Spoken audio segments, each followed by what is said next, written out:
Media के सम्मानित साथियों का कांग्रेस पार्टी की इस प्रेस कॉन्फ्रेंस में हार्दिक स्वागत है, अभिनंदन है। सभी साथियों को नमस्कार। आज हम इस प्रेस वार्ता के माध्यम से, आपके माध्यम से एक कार्यक्रम जारी करेंगे। जननायक किसानों, नौजवानों, बेरोजगारों, शोषितों, वंचितों, दलितों की आवाज जननायक आदरणीय श्री राहुल गांधी जी 14 जनवरी से मणिपुर से भारत जोड़ो न्याय यात्रा निकाल रहे हैं, जो महाराष्ट्र तक जाएगी। भारत जोड़ो न्याय यात्रा का मकसद है कि भारत के वो लोग जो गरीब हैं, कमजोर हैं, पिछड़े हैं, दलित हैं, शोषित हैं, वंचित हैं, उनको न्याय का हक मिले। और जब तक न्याय का हक नहीं मिलेगा, जब तक आदरणीय श्री राहुल गांधी जी और कांग्रेस पार्टी भारत जोड़ो न्याय यात्रा निकालती रहेगी। उसी क्रम में कल 26 जनवरी है। आप सभी लोगों को राष्ट्रीय पर्व गणतंत्रता दिवस की बहुत बहुत शुभकामनाएं। इस अवसर पर कांग्रेस पार्टी जनपद अमरोहा में सभी 6 ब्लॉकों पर, ब्लॉक मुख्यालयों पर ब्लॉक अध्यक्षों द्वारा राष्ट्रीय ध्वज रोहण किया जाएगा। राष्ट्रीय ध्वज वंदन करने के उपरांत सभी ब्लॉक अध्यक्ष अपनी टीम के साथ भारत जोड़ो न्याय यात्रा ब्लॉकों में निकालने का काम शुरू करेंगे।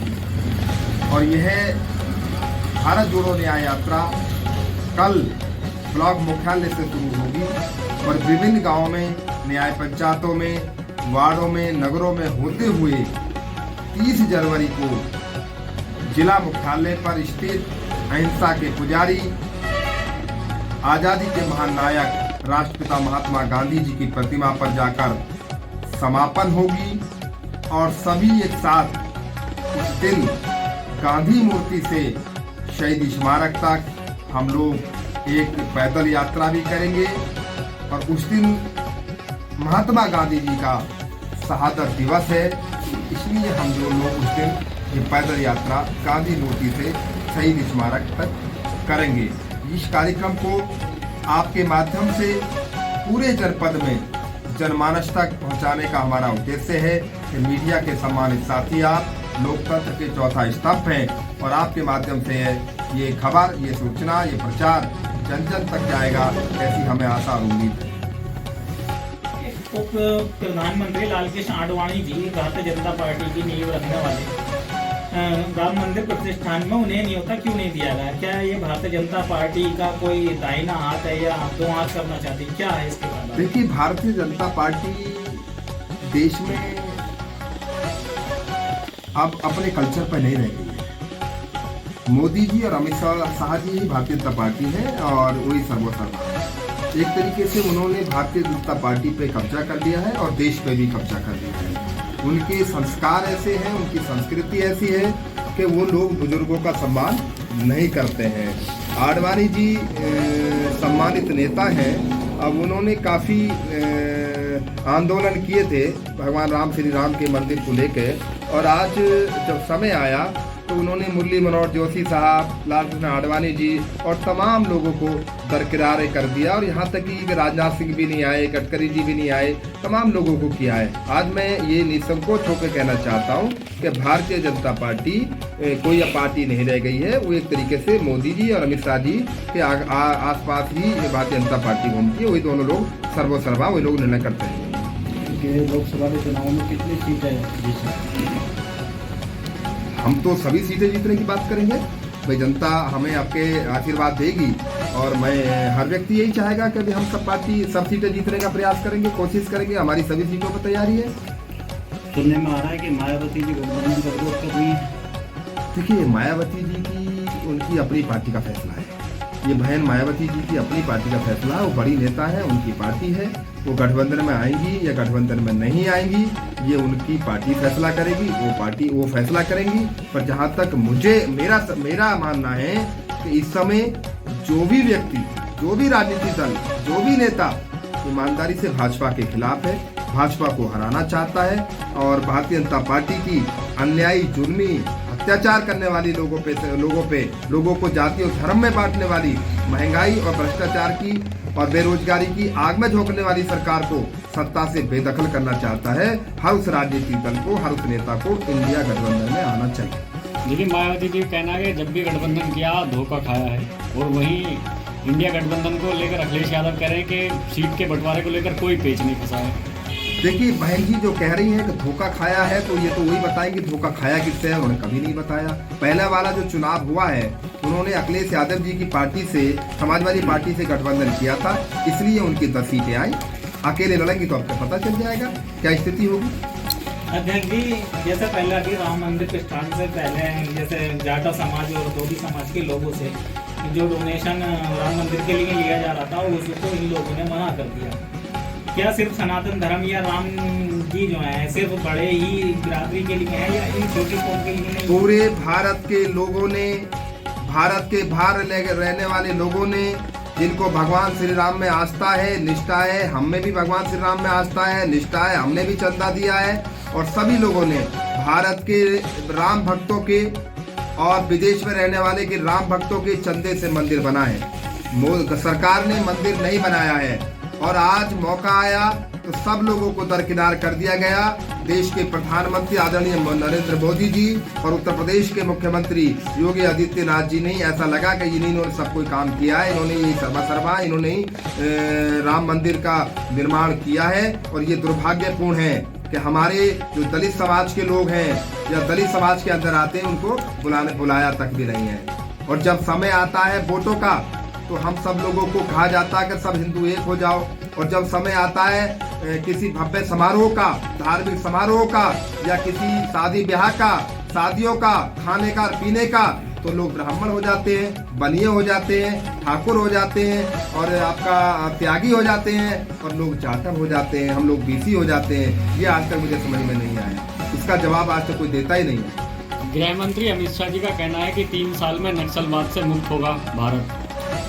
भाई 10 साल में तो अभी हुआ नहीं है, आगे 3 साल में ये क्या करेंगे? मुरारी लाल के क्या कहते हैं, मुंगेरी लाल के सपने ये देख रहे हैं, और आज तक 3 साल की बात कर रहे हैं। 10 साल भारत की जनता ने इनको दे दिए, अभी तो नक्सलवाद से हुआ भी नहीं है, अभी तो आतंकवाद से भी नहीं भारत मुक्त हुआ है। हमेशा पाकिस्तान हिंदुस्तान को आग दिखाता रहता है, चीन हिंदुस्तान को आग दिखाता रहता है, पाकिस्तान आए थे सीज फायर का उल्लंघन करता रहता है। तो ये तो अभी आज तक इन्होंने लोगों ने की नहीं। इन्होंने जो वादा किया था अगर हमारे सैनिकों का एक सीज पाकिस्तान करेगा तो हम 10 सीज लेकर आएंगे, आज तक देश के प्रधानमंत्री ने, गृह मंत्री ने 10 सीज ला के वहां से नहीं दिखाए। आज तक आतंकवादियों के खिलाफ कोई ठोस कार्रवाई नहीं हुई, तो ये नहीं चलेगा, इन्हें काम करना पड़ेगा। भारत की जनता समझ चुकी है कि देश के मोदी जी और अमित शाह जी लोगों को बरगलाने का काम करते हैं, झूठ बोलने का काम करते हैं। ड्राइवरों पे जो ये कानून, वाहन चालकों को जो ट्रक को जो ये कानून है, इसको लेकर क्या कहना? मैं इस कानून से बिल्कुल सहमत नहीं हूँ।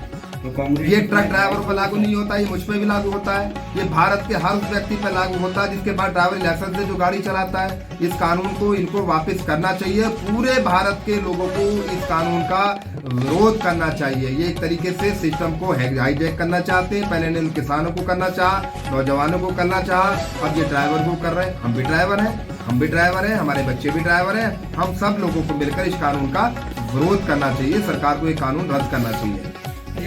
सीए एनआरसी का मामला फिर से गरमा रहा है, इसके बारे में आप क्या कहेंगे? देखिए, सीए एनआरसी का कानून इन लोगों ने पास किया, कांग्रेस पार्टी ने उसका विरोध किया। क्यों? कांग्रेस पार्टी सीए और एनआरसी के जो विरोध में, जो कानून में कुछ चीजें ऐसी थी उन पे कांग्रेस पार्टी को आपत्ति है। जैसे भारत में रहने वाले लोग, जो भी लोग भारत में रह रहे हैं, कुछ 10-12 साल से भारत के अंदर रह रहे हैं, उन सबको आप भारत की नागरिकता दे देंगे, सिर्फ मुसलमानों को नहीं देंगे। इस पे कांग्रेस पार्टी को आपत्ति है और कांग्रेस पार्टी को आपत्ति रहेगी। और सीए एनआरसी जो कानून है वो भारत में लागू हो, इससे कांग्रेस पार्टी ने हमेशा पहले भी कहा था कि ये कानून भारत के लिए ठीक नहीं है। परंतु ये बिल्कुल ठीक नहीं है कि भारत में सिर्फ भारत में रहने वाले हर व्यक्ति को नागरिकता मिलेगी, मुसलमानों को नहीं मिलेगी। इस पे कांग्रेस पार्टी को आपत्ति है। सुनने में आया है कि जो प्रमोद कृष्णन, आचार्य प्रमोद कृष्णन, वो जो है बहुत बयानबाजी आजकल कर रहे हैं, चर्चा है कि वो जो है पार्टी के खिलाफ बयानबाजी कर रहे हैं। भाई कांग्रेस पार्टी के खिलाफ अगर वो बोल रहे हैं तो कांग्रेस पार्टी में रहते हुए कांग्रेस पार्टी के खिलाफ, नीतियों के खिलाफ, पार्टी के खिलाफ बोल रहे हैं, तो मैं समझता हूँ, हालांकि मैंने उनके बयानों को बारीकी से न देखा है, न पढ़ा है, न सुना है, परंतु मैं कांग्रेस पार्टी का निष्ठावान कार्यकर्ता होने के नाते ये कहना चाहूँगा कि कांग्रेस पार्टी के खिलाफ, कांग्रेस पार्टी में रहते हुए किसी को भी बोलने का अधिकार नहीं है। उनको भी नहीं बोलना चाहिए अगर पार्टी के खिलाफ वो बोल रहे हैं तो। अच्छा, अगर समाजवादी या ये अन्य जितनी पार्टियों से गठबंधन होता है तो कांग्रेस कितनी सीटों पर चुनाव होगा? देखिए, हमारा ये राष्ट्रीय नेतृत्व है, ये जो इंडिया गठबंधन का राष्ट्रीय नेतृत्व है, ये वो तय करेगा कि कौन सा दल, कौन सा राजनीतिक दल कितनी सीटों पर लड़ेगा। ये मेरे स्तर की बात है।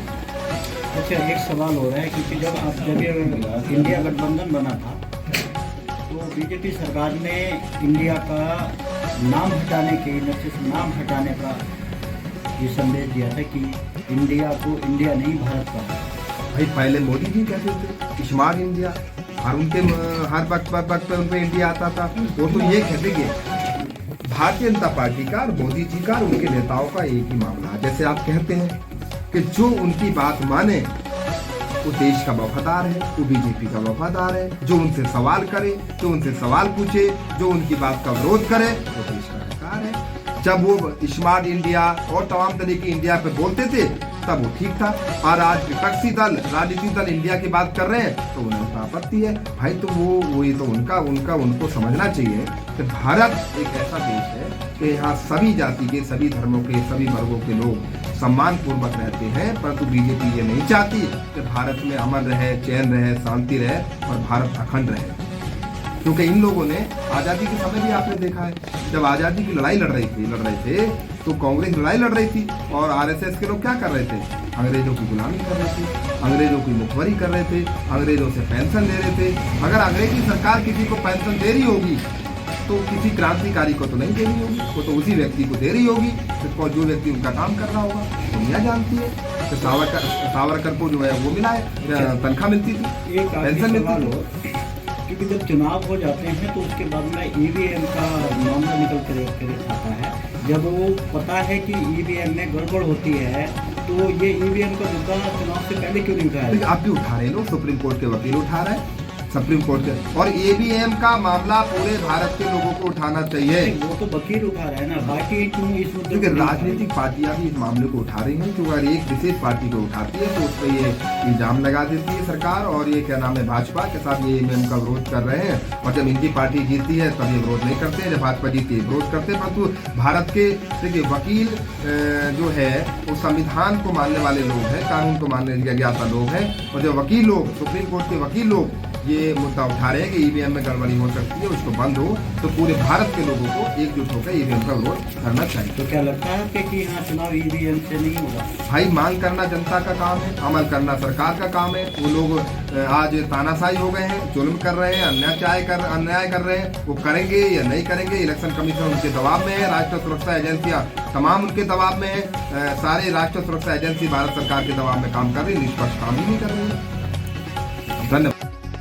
ये जो प्रेस वार्ता आपने की है और आप एक पेपर दिखा रहे हैं, इसको लेकर क्या कहना है, क्या है?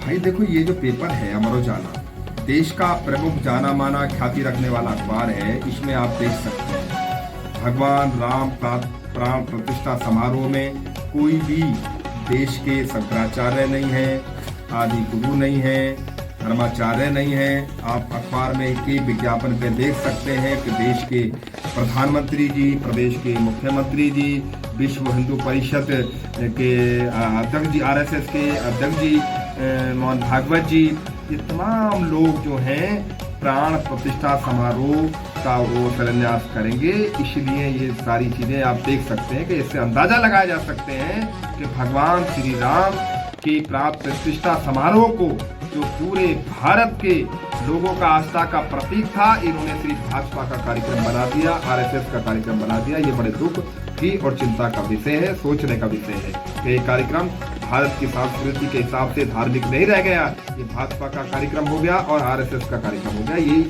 अखबार प्रमाणित करता है कि शहर में 2024 के चुनाव को लेकर पहली जनसभा करने के लिए वहां पर पहुंचे, क्या कहेंगे इसको? देखिए, हर राजनीतिक दल आने वाले लोकसभा चुनाव 2024 की तैयारी कर रहा है।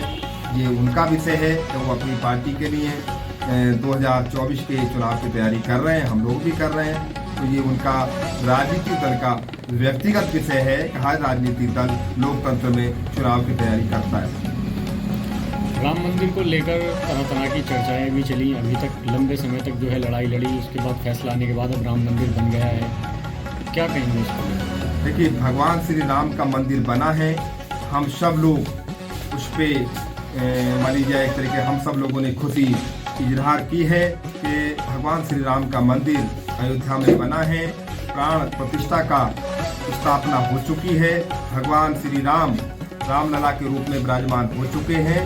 हम सब लोगों ने भी यह कामना की है कि भगवान प्रभु श्री राम भारत में अमन चैन शांति रखें, और जो लोग सनातन धर्म के विरुद्ध कार्य कर रहे हैं, सनातन धर्म के हिसाब से काम नहीं कर रहे हैं, हमारे सनातन धर्म के शंकराचार्य आदि गुरुओं की बात को नहीं मान रहे हैं, उनके बताए हुए रास्ते पे नहीं चल रहे हैं, और सनातन धर्म में जिस तरह से कोई भी धार्मिक आयोजन, कोई भी व्यक्ति शादीशुदा है और वो अपनी पत्नी के साथ कोई भी धार्मिक आयोजन नहीं करता है तो वो आयोजन पूर्ण नहीं माना जाता है, ऐसा हमारे धर्म शास्त्रों में कहा गया है। तो मैं यही कहूँगा कि भगवान श्री राम ऐसे लोगों को सद्बुद्धि दें कि वो धर्म का पालन करें।